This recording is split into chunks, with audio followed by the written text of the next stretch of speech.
Hi guys, in this video we will see how to remove default Microsoft Store packages from the system settings to stop Windows 11 from installing bundled stored apps when new user profiles are created. Right click on start button and choose run. You may press Win plus R shortcut key to launch run dialog box. Here in run dialog box type gpedit.msc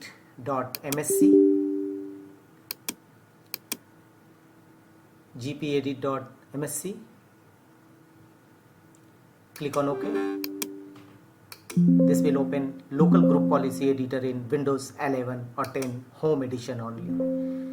Here from the left side of menu, go to computer configuration and expand administrative templates.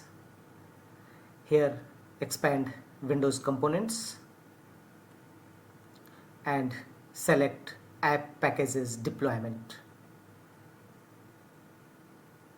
Select it, thereafter go to right side and here you will find the option not allow per user unsigned packages to install by default.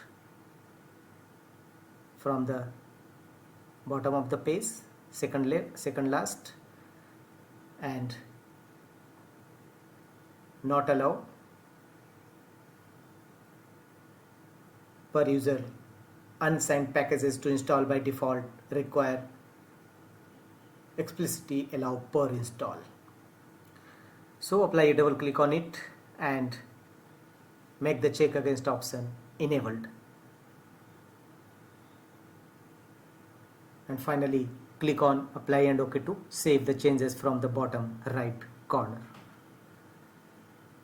This will restrict to automatically install Microsoft Store apps by default. That's all.